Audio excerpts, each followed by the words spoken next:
Phil and I dated for 2 years before we found out that he had cancer.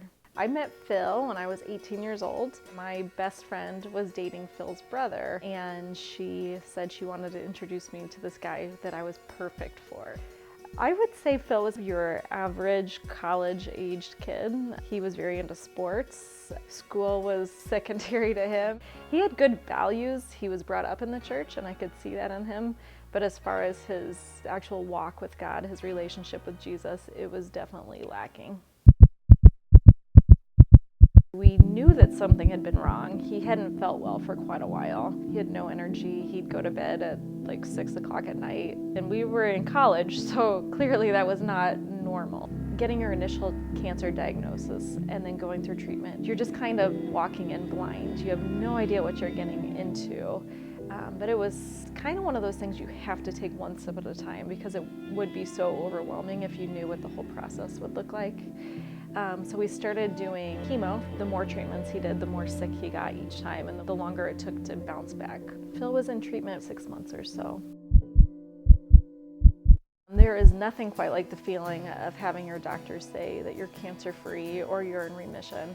Our relationship was a lot more serious after walking through that together, and we got engaged and started planning a wedding.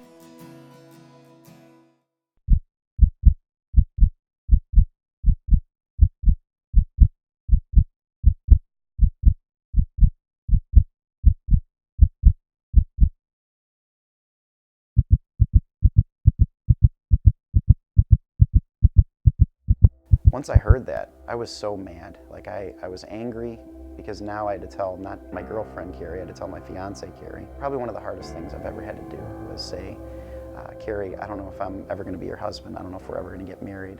I had a job, at this time, so it was different. I had all these kids in my classroom that were excited that I was there. So I had to break the news to my kids. So we'd go outside and we had a little class meeting. And so it was a super bright, sunny day. And I started talking about faith. And then I said, what's the promise, that God's given us, that He's always going to take care of us, especially after Noah and the flood and all that. And the kid raised his hand and he goes, a rainbow. And I said, yeah, that just shows that God is promising to take care of us. And I said, I just want to let you know that I talked to the doctors and I have cancer again. And before you know it, the whole class is crying. And then I look up, I lose it uncontrollably, because what God had painted in the sky was one of the most clear rainbows that I've ever seen.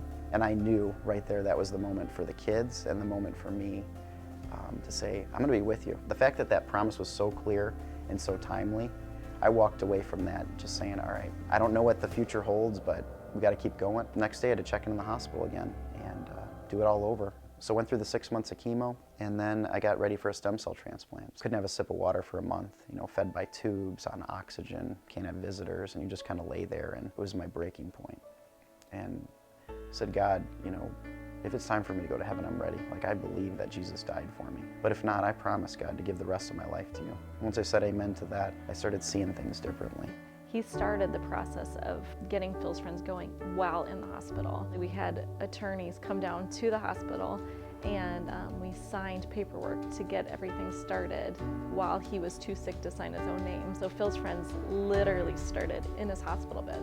It's truly a gift when God allows you to be used to start something. So we've seen us go from delivering a one care package to now supporting nearly 15,000 people a month through cards in the mail, through care packages, through hospital visits. So we named the building the Hope Center solely for one reason.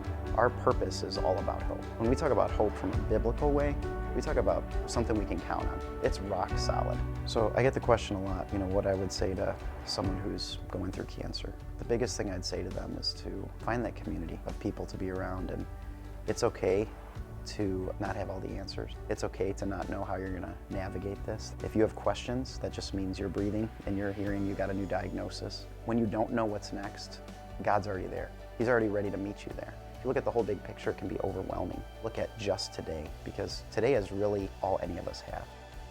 Reach out to God. I think you'll be shocked by what God does and how He uses you. But it's amazing.